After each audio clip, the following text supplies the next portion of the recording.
passion, talent, development. NCAA hockey offers all that, and its players graduate at a 93% rate. Trevor Zegras. And they score on the lacrosse move. Jake Gensel. Gensel banks it towards the goal. He scores. Cale Makar. Cale Makar, he scores! Stars on campus before the NHL stage. Whether you're a fan or a player, nothing compares to college hockey. My goodness gracious me! Visit collegehockeyinc.com and follow at College Hockey.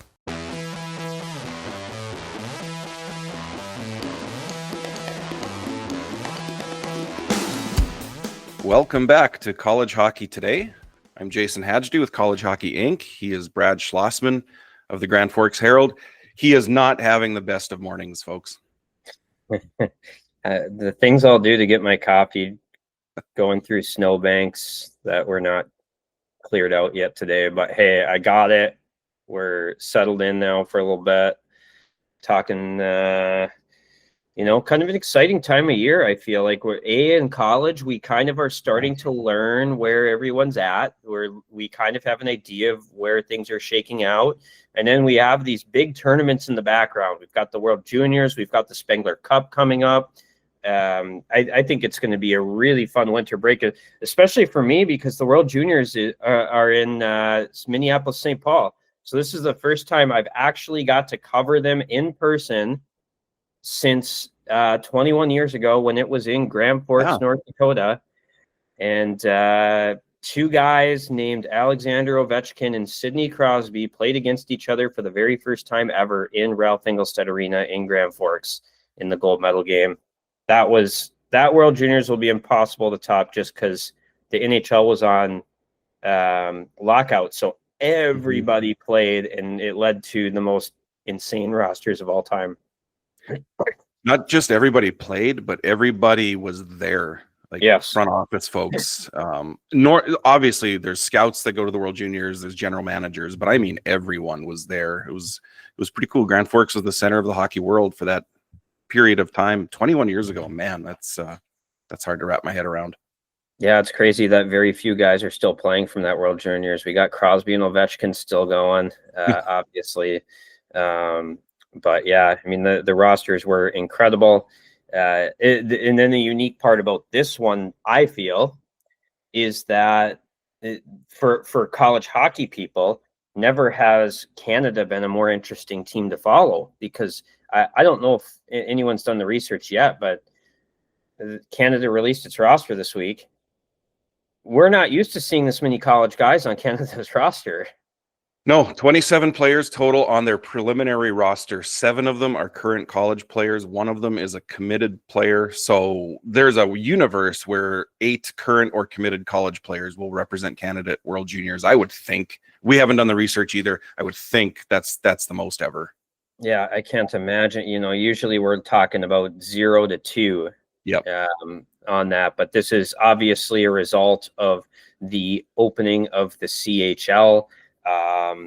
Of course, Michael Haig from Michigan would have been one of those guys because he had gone the college route before, but some of the other guys were guys that went through the CHL and are now in college. That would include Porter Martone, Gavin McKenna, Cole Reshny up front. Then on the back end, you have Jackson Smith, Keaton Verhoff. In goal, Jack Ivankovich, and the recruit is probably the most intriguing one of all of them. It is Ethan McKenzie, who is going to be at North Dakota next year. And if you look at the forward and D, the forwards, there are 24 guys. 22 of them have been taken in the first round or will go in the first round. The draft eligible players are Keaton Verhoff, Gavin McKenna, and then Carson Karls, who plays for Prince George in the WHL. Those guys are all going to be top 10 picks. So 22 of the 24 are first rounders. There's of the skaters, right? Yeah. Of the skaters, yep. There's 1 second rounder. And then there's this random guy who went undrafted last year, and that is Ethan McKenzie, who is having a massive year in the WHL. And so that's how it kind of looks right now. On D, they're going to have to make 1 cut for sure. I think they have 1 cut to make up front. 10, 11, 12, 13, 14. Yeah. One cut up front, one cut on D.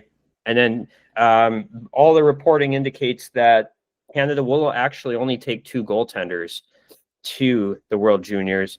And I think Ivan Kovic will be one of them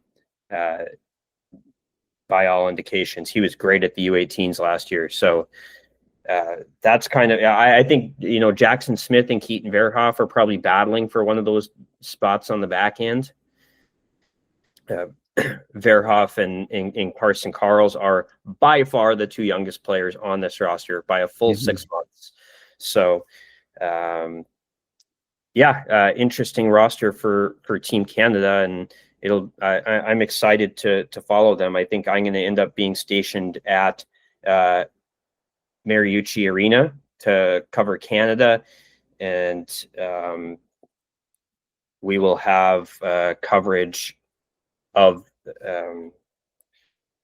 the XL Energy Center where UND plays from Jared Ribedo, my colleague at the Bemidji Pioneer. Our papers are owned by the same company. So, should be a fun time. And meanwhile, I'll definitely be keeping a very close eye on how things are going over in Davos in Switzerland for the Spengler Cup. Yeah, and if I can back up to World Juniors for a second too, a late addition to the USA Hockey preliminary roster as well, a player you are very familiar with right now. Yeah, Will Zellers at North Dakota. I actually kind of jokingly tweeted out he scored an unbelievable goal on Friday night where his hands the puck was behind him and he pulled it all the way around in front of him and around the goalie and scored. And I just kind of jokingly tweeted, it's not too late to add him to the World Junior roster, never thinking that's actually going to happen. But sure enough, they called him and said, come to camp. So Will Zellers is joining the U.S. World Junior camp. And credit to USA Hockey. I think this day and age, a lot of times you set your roster and even it's almost an admission that you screwed up by not having him on the roster, and most people aren't willing to admit that they screwed up this day and age. So credit to USA Hockey for that.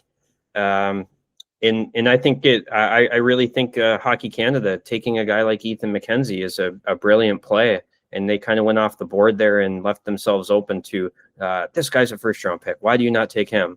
McKenzie's dominating in the WHL right now. So some good moves by Hockey Canada and USA Hockey. USA Hockey has 2 forwards, 2 defensemen to cut. And then for college hockey fans, the USA players will be playing this weekend in their games. The Canadian players will not be playing this weekend. They are flying out Friday to Niagara for camp, and that could make some things interesting. Of course, Penn State's on this incredible, how many days are they going without the game? 42 days, I believe. 42 days without the game. So losing Gavin McKenna and Jackson Smith this weekend does not matter. But North Dakota is going to be playing Omaha without Cole Rushny and Keaton Verhoff. So the World Juniors do impact this weekend for the Canadian players. Should note too, Sweden announced its roster for the tournament. 3 college players will represent Sweden: Wilson Bjork from Colorado College, Sasha Boumedian from Boston University, and Eric Nielsen from Michigan State. 3 Swedes going to World Juniors.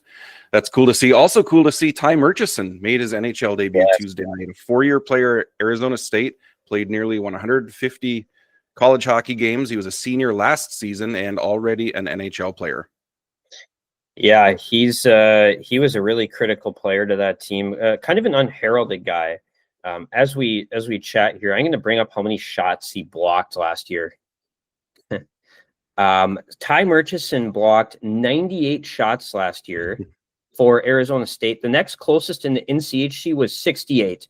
So he blocked 30 more shots than anyone else. He had no goals, 4 assists.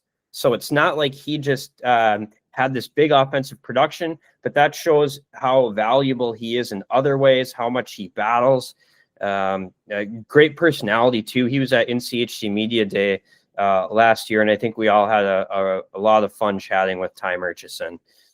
there. He was a really critical piece. And when you look at some of Arizona State's ups and downs this year, it's because they don't have a Ty Murchison. It's a very young decor. Ty Murchison was a veteran who had been around, been through the battles, and just an unheralded player. So props to him for jumping into the NHL this quickly. He was on their second PK unit last night for the Flyers too. He got about 15 minutes total, and he had about a minute on the penalty kill too. So good on him. Congratulations to Ty Murchison. Okay, what did we learn this weekend? If I can speak for you, I'm going to go out on a limb and say we learned that Schloss loves him some ESPN Plus. Yeah, I do love ESPN Plus. I love Flow.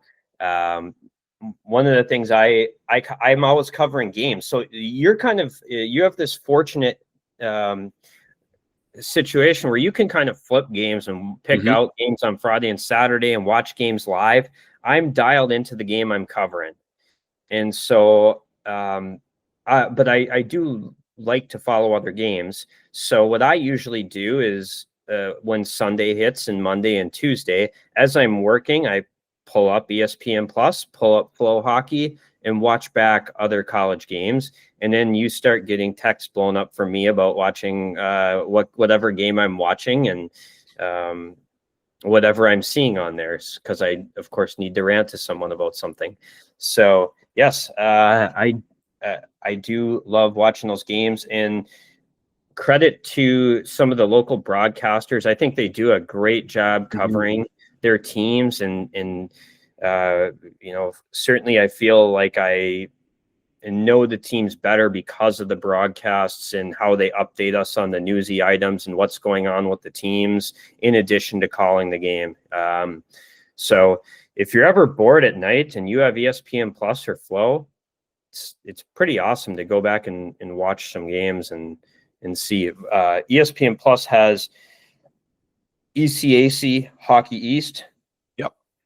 Flow has Atlantic, but it also has the USHL, OHL, ECHL, and AHL. So you can watch all sorts of former and future players. So I do that quite a bit. And then there's the Victory Sports app is where I watch WHL games. That is free. Victory Sports you have to pay for. So and if you're like me and you're up late, those games start at like 9 p.m. Central, 10 p.m. Eastern. So if you need some late night watching, you can kind of do that. So yeah, I'm thoroughly enjoying all of the streaming of college hockey that's available right now. Let's whip around the country. We'll start with the independents. I want to talk about the Lindenwood main series coming up this weekend. It's at Alfond. Lindenwood nearly ran the table in November. They split with Long Island to close out the month, losing their last game of the month. That snapped a 5-game winning streak. But if you look at the NPI right now, there's Lindenwood at 17. Lindenwood is on the borderline right now. And if you look at Lindenwood's schedule, at Maine this weekend, as you mentioned, and then coming out of Christmas break, Lindenwood hosts Canisius and then plays at Minnesota Duluth. Those are the last 6 against conference teams that are in leagues. After that, playing other independents. It's Stonehill, Fairbanks, Stonehill, Anchorage. And then, of course, we have a tournament this year for the independents. And where is it being hosted? At Lindenwood. So home tournament. I feel these are huge 6 games for Lindenwood. This is a chance to legitimately get up into that range of making the tournament as an independent. I feel you are going to see some fans of programs that might be on the bubble who are going to be rooting hard for Maine this weekend, and you are going to see some fans who love chaos and are going to be rooting hard for the Lions this weekend and want to see an independent team back in. Fairbanks came so close a couple years ago. Remember how 1 game away from making the tournament as an at-large, did not do it. We have a chance to see it this year.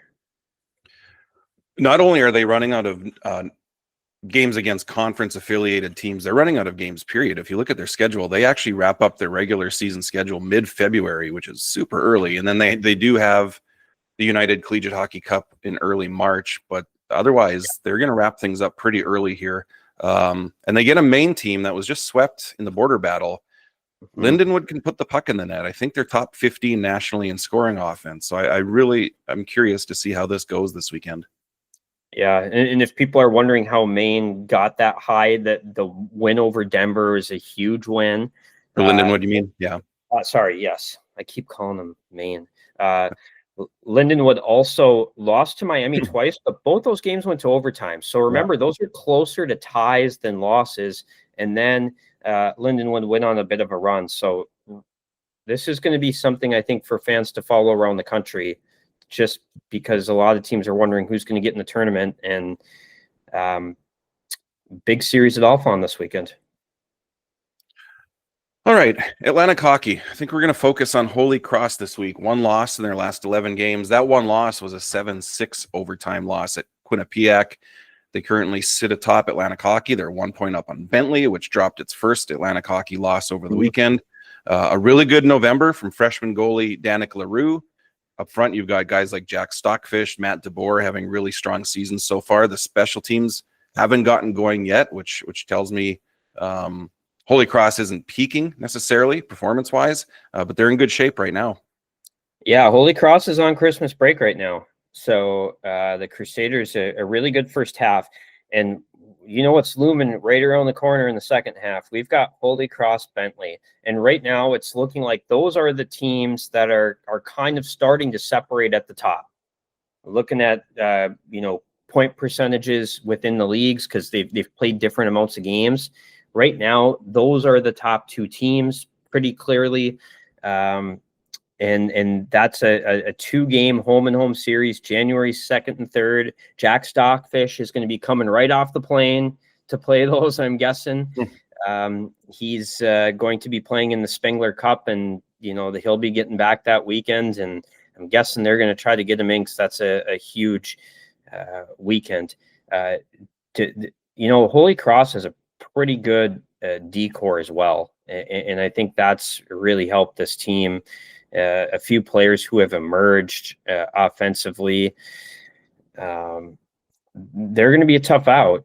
And the headliner of that group we've mentioned many times on Jack Stockfish. If you haven't checked it out, College Hockey News just dropped a story on Jack Stockfish. Interesting one. Yep.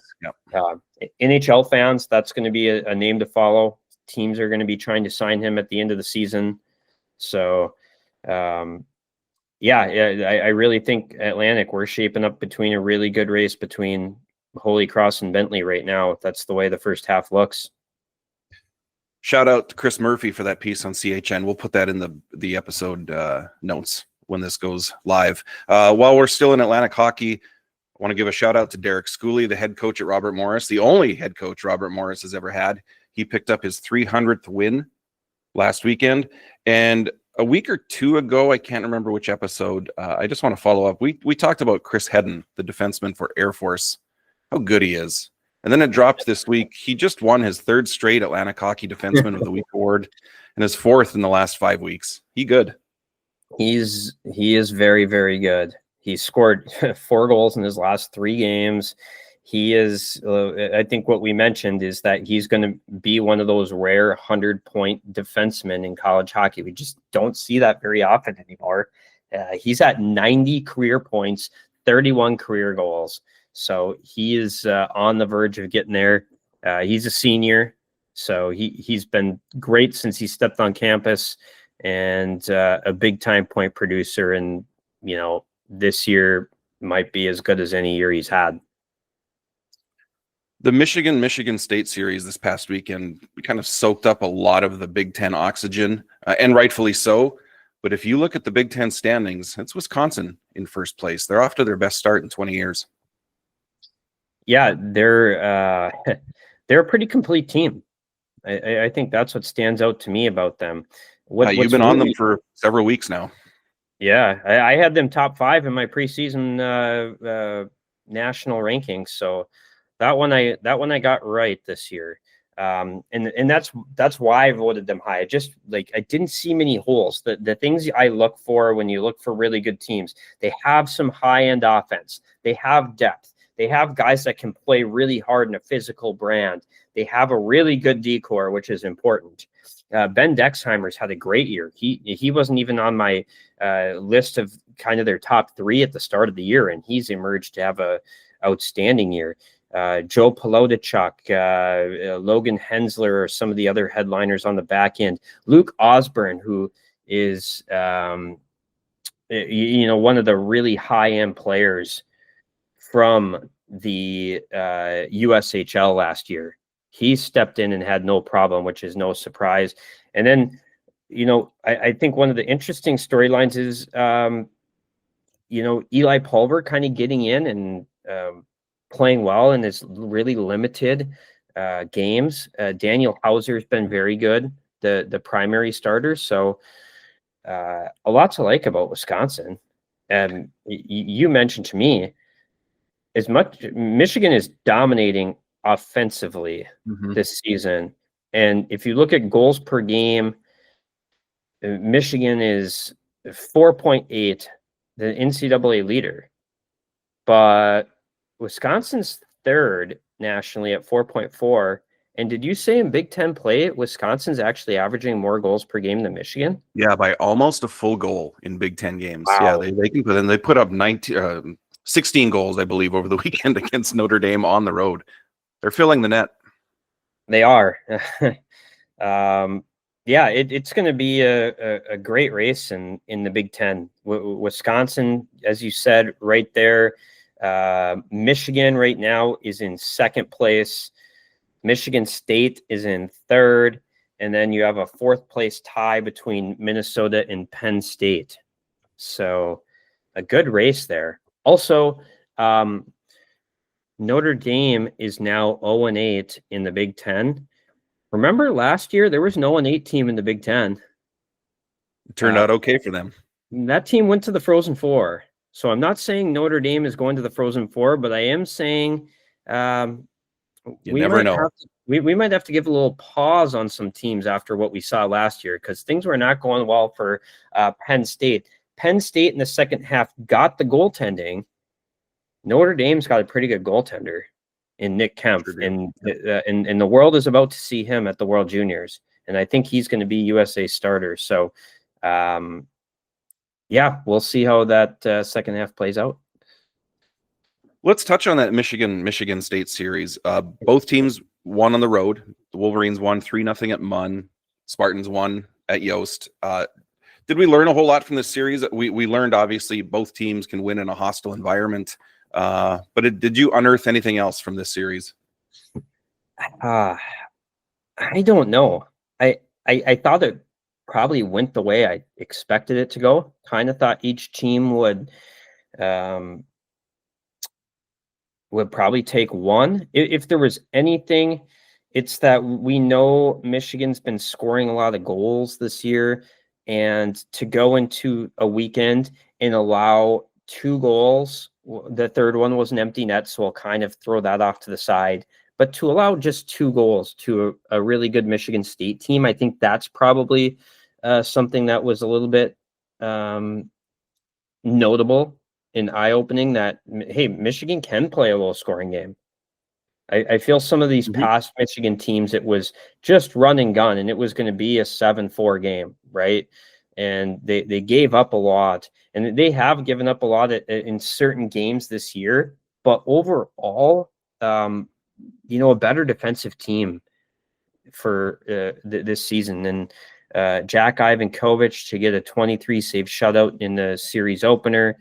Second night, it's 2-1, and the goalies pulled at the end of the game. So pretty good series. Anthony Romani, by the way, both goals that got past Ivankovich on Saturday. So yeah, I don't know if there's anything that I was just like, that really surprises me. I thought, that's about it. Good race shaping up atop the Big Ten, and a good race shaping up atop the CCHA. I think from the start of the year to now, I think Minnesota State and Bemidji State have been pretty consistently good throughout the year, especially in conference play. Do you see anyone making this a 3-team or more race? Right now, Bowling Green is in 3rd place, rather quietly, I think. Augustana is in 4th. They're 13th in the NPI. And then you've got Michigan Tech, St. Thomas still lurking too. Yeah, and St. Thomas has played fewer games. So if you look at point percentage, St. Thomas isn't that far off of Bowling Green for 3rd. So Minnesota State's been really difficult to beat this year. And I think the Mavs are probably the odds on, front runners. Ferris State did beat Minnesota State on the road in Mankato on Saturday, which was a very notable result, because that was the first time Minnesota State has lost a game in regulation since the season opener, October 10th. And that was a game Minnesota State outshot Omaha 49-24. This one, Ferris State goes on the road, keeps shots down. It was 23-20 shots on goal in that game. Ferris State scored a couple power play goals, did not give one up until Minnesota State had the goalie pulled and Jack Smith got one. Very good game for Martin Lundberg. But I think Minnesota State is the big front runner. Bemidji State's been really good. And maybe if we're going to throw one out there as a team that could rise up, it would be Augustana. A pretty impressive weekend against Bemidji State to win in regulation, then tie on Saturday night. Sunday. Yeah. Yes, we forgot. There was if you didn't follow it, there was an ice issue Saturday, so they had to push the game back a day to Sunday. That reminds me of when we were in Mankato and there was that blizzard, and we had a game pushed back to Sunday, and we sat at Buffalo Wild Wings for. I've never had more Wild Wings in my life. Me, you, and Alex Micheletti sat at that Buffalo Wild Wings for a long, long time. We had a good time, though. Yeah, I've never not had a good time in Mankato, to be honest. And Minnesota State at Augustana this weekend, a big series to wrap up the first half. That will be. If Augustana wants to get back into the conference race, there's an opportunity. And also, when we're looking at the MPI, that is going to be a really massive series. Minnesota State, 9th in the MPI, Augustana 13th. So a couple of CCHA teams looking pretty good. Yep, an opportunity there for Augustana to have a statement weekend in the CCHA. Okay, ECAC hockey. Hayden Stavroff, settle down. Yeah, he's if you haven't heard of him yet, he is emerging as one of the best players in the country. 13 goals in 10 games. He is averaging 2 points per game. And this weekend, he had 9 points. He's a guy who had a hat trick in his first game of the season. He scored in his first 4 games. St. Lawrence is the only team that has held him off the score sheet in a game this season. He is having a massive, massive year. He's the only player in the country averaging 2 points per game. He had 4 goals, 5 points in Friday's win over Brown, and then he followed up against Yale Saturday with 2 and 2. Just a bonkers start to the season. Dartmouth still hasn't lost. Yeah, 10-0. They're playing really well. Also, one thing in looking at Hayden Stavroff's game by game totals that jumps out, he is not just racking up points on the power play. He's doing a lot of this at 5-on-5. You mentioned he had a 5-point game on Friday. 4 of those were at 5-on-5. Then he had a 4-point game. 3 of those were at 5-on-5. Yeah, he was +6 for the weekend. He is racking up 5-on-5 points, not just power play. So that's kind of extra interesting to me. But Dartmouth still going with the goalie rotation. Both goalies have been playing each weekend, and it's been working. And the Big Green are sure on a roll right now. They're I think the Brown game was the first time that someone had really been able to produce any sort of offense against Dartmouth this year. Brown gets 3, and then, well, it doesn't matter because Dartmouth goes and scores 7. So this should be a great weekend, though. Dartmouth hosts Army and then goes to New Hampshire, who we're going to talk about in a little bit, a red-hot team. And then Dartmouth is done for the pre-Christmas portion of the schedule. Dartmouth comes back and jumps right into a 2-game series against Arizona State after Christmas, and that should be a good one as well. Yeah, that UNH game on Sunday will be the first road game in about a month for the Big Green. Should be a good matchup. One other ECAC note before we move on. Congratulations to Ted Donato.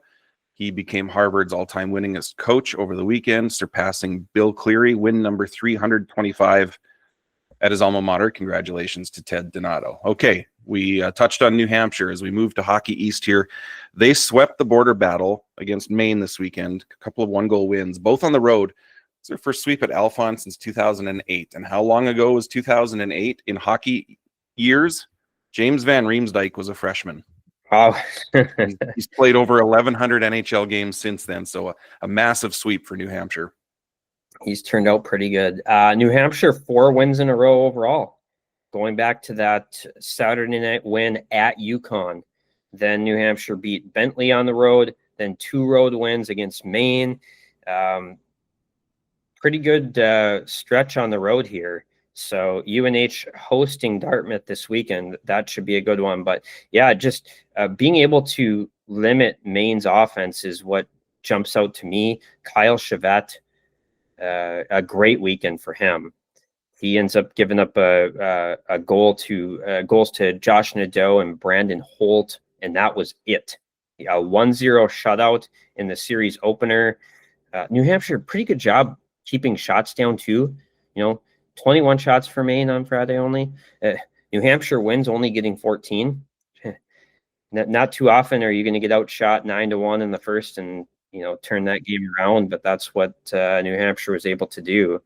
And 9-7 right now, and Kyle Chevette, pretty good goaltender right now for New Hampshire. And Chevette's had an interesting career path.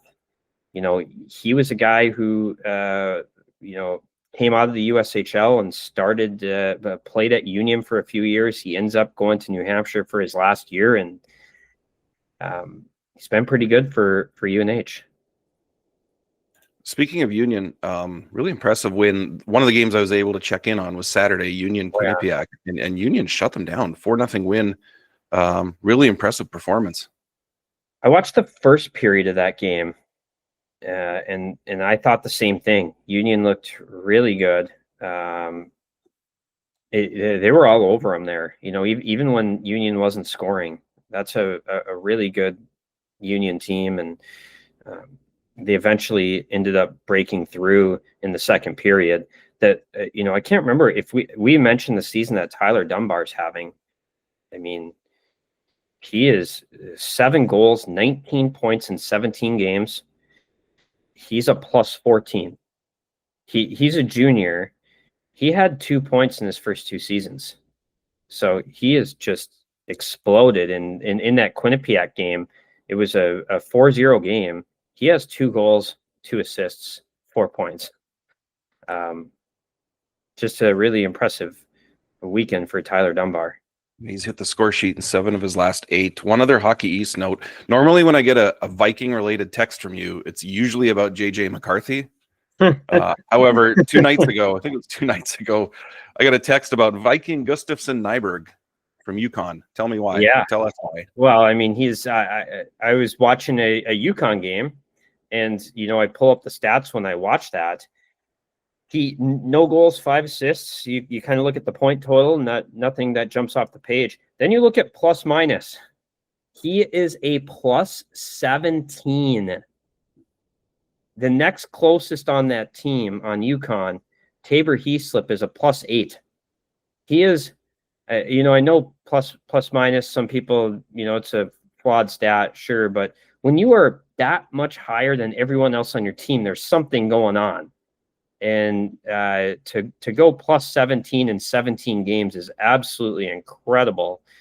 And yeah, he's obviously been a very important player for UConn this year. You look at time on ice per game, and he's second on the team, so they're rolling him a lot. Jamboree is the only player playing more than Nyberg this year. So yeah, that was a name that jumped out. He started his career at Northern Michigan. He ends up transferring after Grant Patalny left, and looks like a great find for UConn. UConn's got it going on a little bit here lately. 2-1 loss in their last 8 games. They are on break. Let's head over to the NCHC. Full slate of games in that conference this weekend, and I think it's probably time to talk about the team you cover in depth here. North Dakota, 12-4 overall, 6-2 in the NCHC. They're 5th in the NPI. They're apparently unbeatable on the road, but I'm not sure enough has been made about how quickly they had to put some pieces together this summer to get to a full roster. Yeah, it was a really interesting summer, with a coaching change, and then North Dakota was always going to have to add some players this summer. Then you had some guys go in the transfer portal, Sasha Boisvert, Owen McLaughlin, and Jaden Perron, and all of a sudden the new staff looks at their roster and they had to add 11 players this summer. And now I'm not talking about guys who are already committed. They had to add 15 total. They had 4 guys who were committed. They had to find 11 guys this summer to fill the roster. They had Cade Littler coming back at center, and that was it. And David Klee was coming in as a guy who had a history of playing center. So they really needed to go out and find centers. And the first guy they get they also lost an incoming transfer who ended up staying put after a coaching change at his school. Yeah. Isaac Gordon for Michigan Tech was going to transfer and then decided, you know what, I want to stay at Tech. And so he did. And then he needed to find another guy. He was going to be one of the 11. So, it was really interesting how they filled out the roster, because if it's me, I'm like jumping out and grabbing guys in the portal and just I'm worried about like getting left with nobody. But they were really meticulous in making sure they got the right guys. And, all of a sudden they add Jack Kernan at center, a guy who had a lot of success in the USHL. And I'm thinking, okay, they've got their second line center now. Well, they did such a good job there that Jack Kernan just played center for the first time all year last weekend. They went out and got Cole Reshny. They got Ellis Rickwood, and then they got Ollie Josephson really late, like 2 weeks before school started. Ellis Rickwood was out this weekend. So their top 3 centers ended up being Reshny, Josephson, Kernan. 3 guys who they picked up over the summer, and really impressed with those guys, especially Reshny and Josephson. And it's not just scoring. North Dakota is not like blowing teams out. They're playing some tight games, and it feels like almost every game it's a 1-goal game, and the other team's pulling the goalie at the end, and North Dakota has to find a way to close it out. And who are they throwing out there to close it out? Cole Reshny, Ollie Josephson. 2 really young centers, and they're doing a job. North Dakota is able to, going on the road, and they're able to win key faceoffs. They play a tenacious style. The game-winning goal on Saturday night, it's a tie game in the 3rd period. St. Cloud State's got a power play, and Cole Reshny makes a play shorthanded to start a shorthanded rush and create a goal. So these guys are playing really important situations for North Dakota.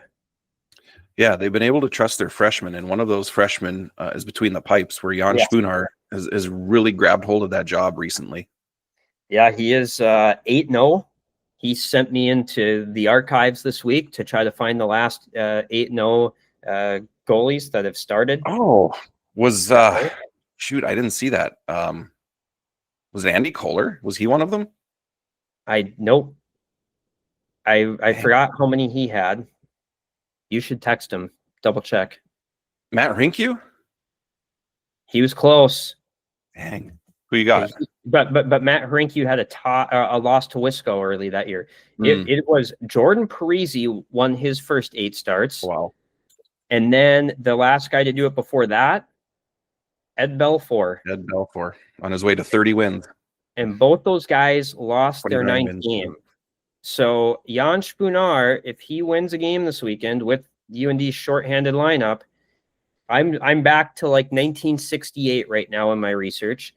I have to go through like all these box scores manually, but it's entirely possible that no freshman goalie at North Dakota has gone 9-0 to start a career. Is Alec already on Christmas break over there? Come on. No, we're going through it together. Double teaming it. Yeah. He's got certain archives and I've got certain archives. So, there was one night he called me and we put it on speakerphone and went back and forth to get back to like the 70s. And when sometimes when teams are playing really well, it means you're doing tons of research, and they sent me deep into the research room this week. And Spunar isn't just pitching to the scoreboard either. He leads the NCHC in save percentage at the moment. Yeah, 929 overall. He's I did a story last week. He is second in the nation in outlet passes per game. So he is also helping himself by moving. He moves the puck really well. He's obviously very good at stopping it, but the other way he's having success is aiding his defensemen in breakouts. Yeah, speaking of Jordan Parisi. Yeah, he could do that as well. If you're curious who's number 1, I believe it was Owen Bartoszkiewicz from Michigan Tech. Every time I look at puck playing analytics, Owen Bartoszkiewicz is very high. So he's a guy that really likes to play the puck as well. And that can assist your team if you can help in breakouts efficiently. All right, that's our look around the country. We'll peek ahead to this weekend. A lot of teams already into their Christmas break, so it's not a full slate. Just one top 20 matchup. That's Northeastern against BU on Saturday. That's a pretty big one for BU already this year.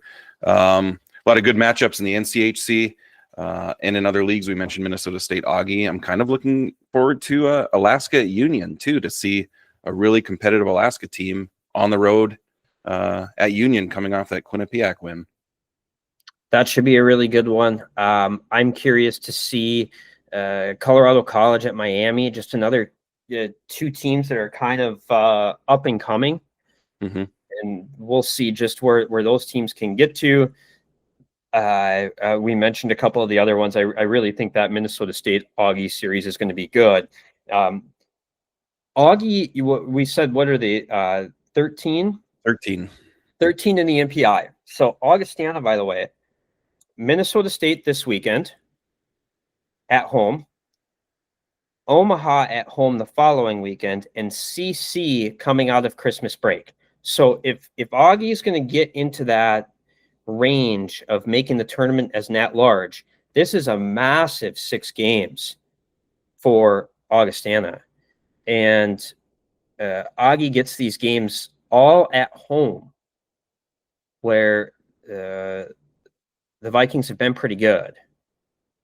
So I could probably look up the home record right now. They swept Arizona State, so that's 2. They swept Northern Michigan, that's 4. They're 5-0-2. If my quick math is right, that's a team that hasn't lost at home, and they've got 6 big home games coming up here. Follow that, because that could be a big one for the NCAA tournament, as will Lindenwood's stretch coming up too. Got hockey tonight too. We've got Maine against UMass Lowell in Hockey East.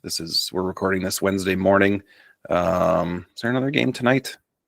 No, I think that's it. No, that's it. Providence beat Brown last night. Yeah, and the Mayor's Cup game, which Mark Diver, I was reading his tweets. He said, I didn't get to watch last night's game. I was busy. He said that was an outstanding game. So to bring this full circle, I know what I'll be pulling up on ESPN Plus tonight while I'm working. I'll go rewatch that Providence Brown game. We've been looking at the Canadian World Junior roster. What was notable to me is like every one of the first round picks who came down to college hockey made the team, except for Roger McQueen. Roger McQueen is red hot right now. Mm-hmm. He had another huge game for Providence last night against Brown. He is up to second in the team in scoring. He's one away from the team lead. He has got it going on right now. He probably could have that team's just so many good players on it.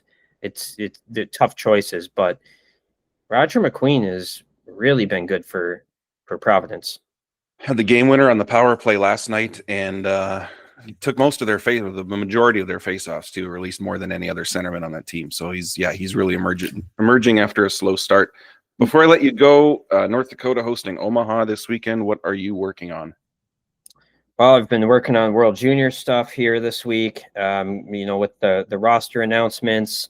I'm about to go to the rink to see who's going to be in the lineup this weekend because North Dakota, that's the one thing we didn't mention. North Dakota had 4 guys out with injury last weekend.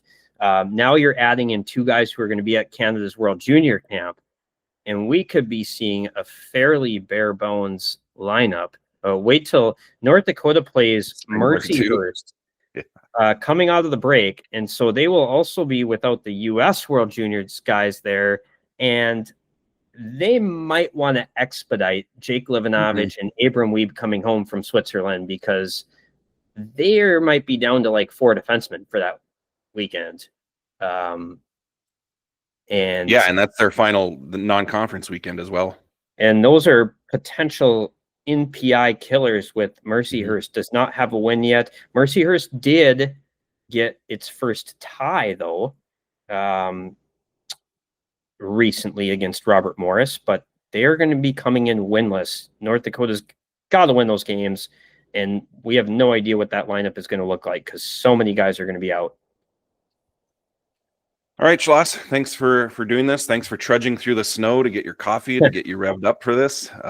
Yeah. The mediocre coffee that ended up burning you. So it's all downhill from here.